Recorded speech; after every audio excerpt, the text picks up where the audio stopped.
Alrighty, guys, welcome back into another episode of Getting Technical, brought to you by Better and Green. My name is Ethan. Here with me is Wyatt, as always. Talking a little bit more college basketball. We are officially a few days into the college basketball season.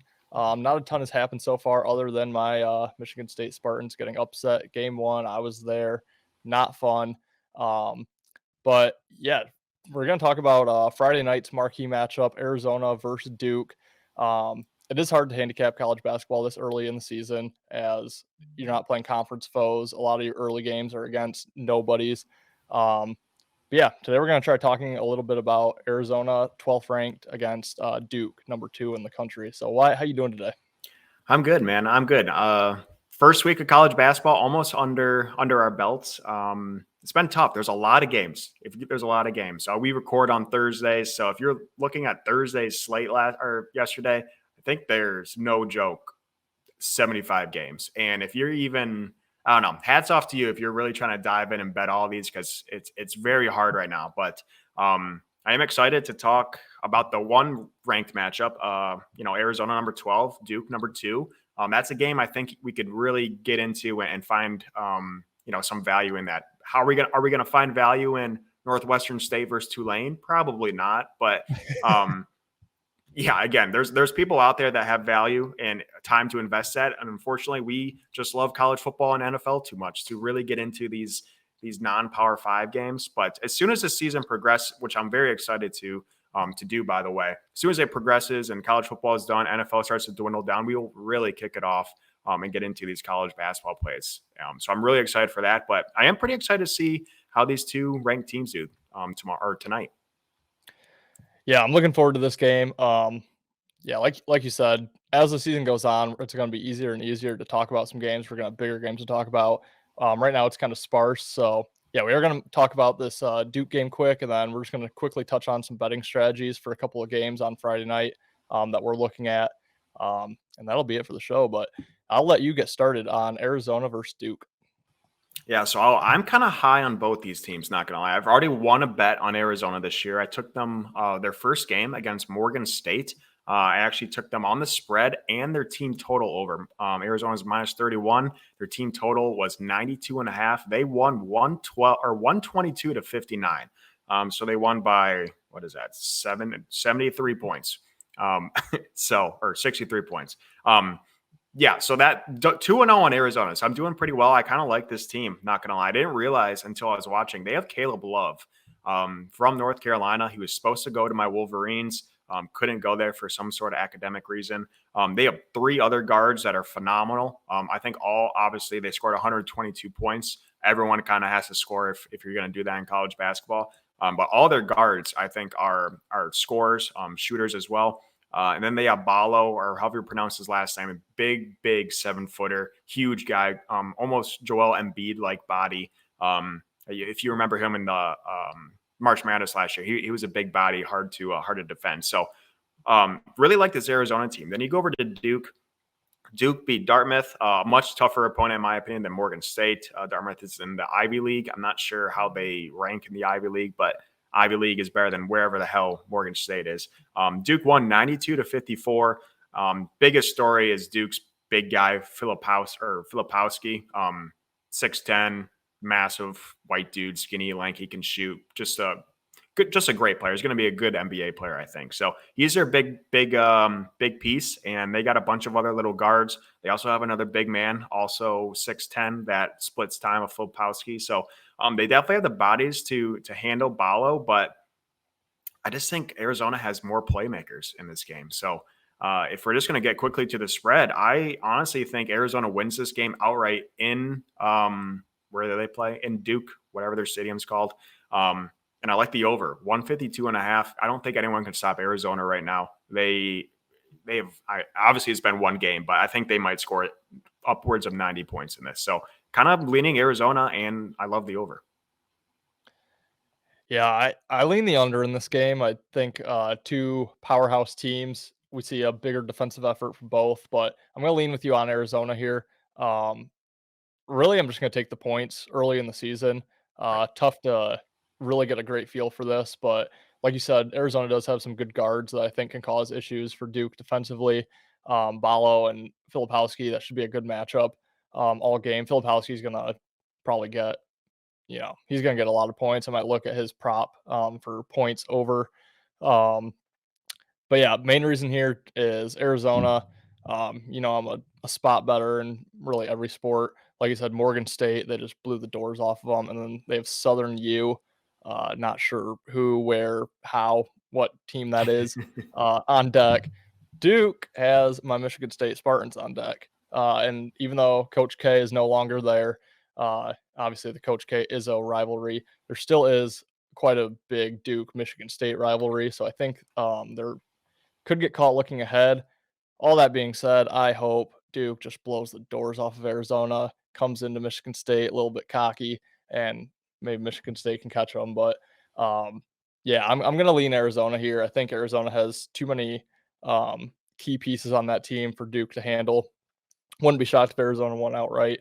But like I said, I hope Duke goes in, wins by double digits. And yeah, I'm really looking forward to the State Duke matchup. When is that again? Tuesday? That's Tuesday. Okay. Yep.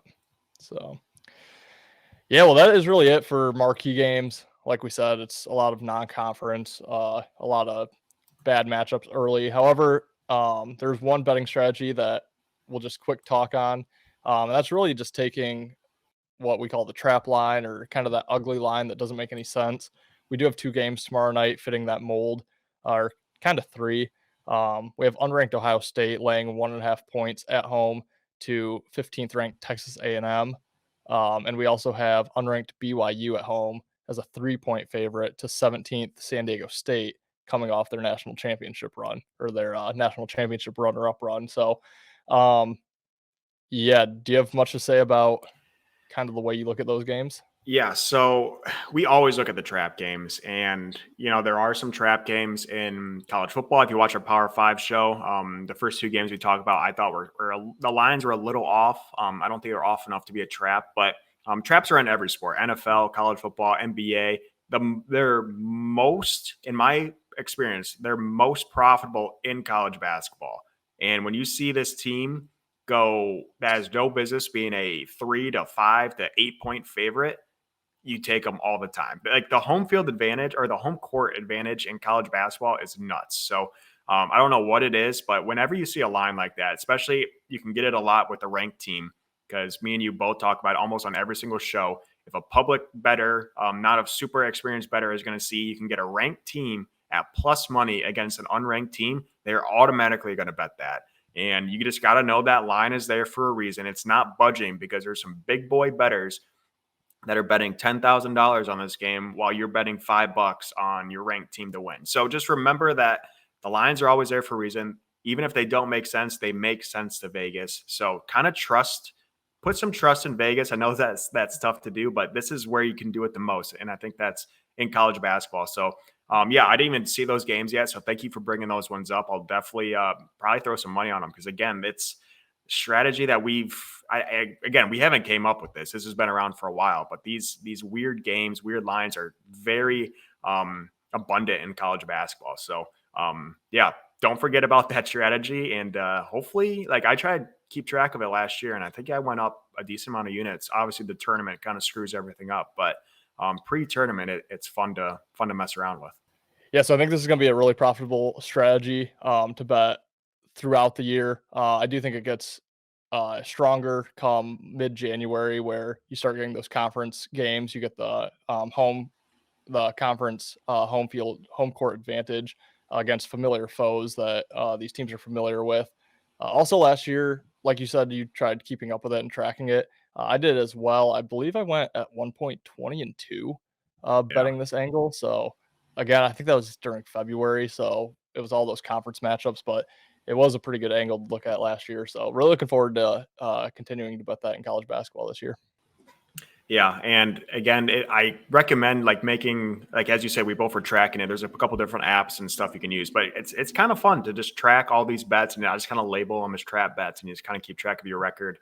That's not just this strategy, but kind of every betting strategy. Make sure you do kind of see what you're doing, if it's profitable or not. Because if it's not, you should probably change it. I will add one more thing before we close out here. If anyone knows how I can get, maybe you do, how I can get season total wins on a team and bet the over. Do you know if any books? I know there's conference winners, tournament winners, Final Four, all that stuff. If anyone can find a book to give me Michigan basketball total wins over, I'm all ears. I'll throw my life savings on it. This team, I know it's just one game. I know they played UNC Asheville, but I love them. I love this team. They have no expectations. They're just running around. They have 10 guys that can play.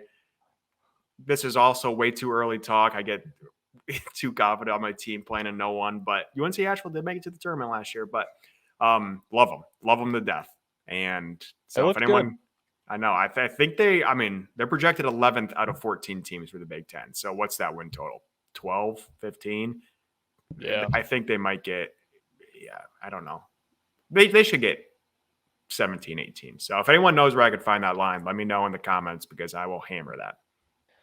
I do not know season-long win totals, but I know you can get conference win totals if that piques your interest at all. It could. Where do you get that at? I'll have to go find it. I'll let you know off air. Okay. But I was looking at it a little bit ago. So other than that, I think that's all we have. Anything else that you wanted to mention? Yeah, we're going to we'll get what show up hopefully every Tuesday as of right now. And then our schedule will open up a little bit more. As I said, once NFL and college football starts winding down, we'll try to open this up because I believe the big days are still Monday, Thursdays, and Saturdays for college basketball. So as of right now, we'll have at least one show a week coming out on Tuesday for the Tuesday games. And then hopefully in the future, we'll get one out for the Thursday games and one out for the Saturday games. So just kind of bear with us for the moment because there's a lot going on, but we're just going to try to start slowly getting ourselves, our feet wet in college basketball. So look for at least one show a week. And then as we progress, we'll hopefully have 3. Yeah. The more and more big game matchups that we get, the more and more videos we're probably going to have. We'll probably mention something on the majority of the bigger matchups, and with some of these tournaments starting up here around Thanksgiving, might get a few videos out for that. But yeah, until conference play, it's kind of going to be sporadic. Once conference play starts, we should be on a pretty good schedule here. So yeah, looking forward to the season of college basketball. And thanks for tuning in, guys. We'll see you in the next video. See you guys. You better start listening to the Better in Green podcast. You will not regret it. Trust me, trust me, trust me. And hey, I'm Dean Blandino. Welcome to Better in Green, eh? To Better in Green, eh? To Better in Green, eh? Listen in and cash out. That's what it's all about. Come on, let's make cash now. We always on spot and we cover all spot from the bottom to the top. Hey, shout out to Ethan, shout out to Wyatt, shout out to Ben. Welcome to our podcast. Better in Green.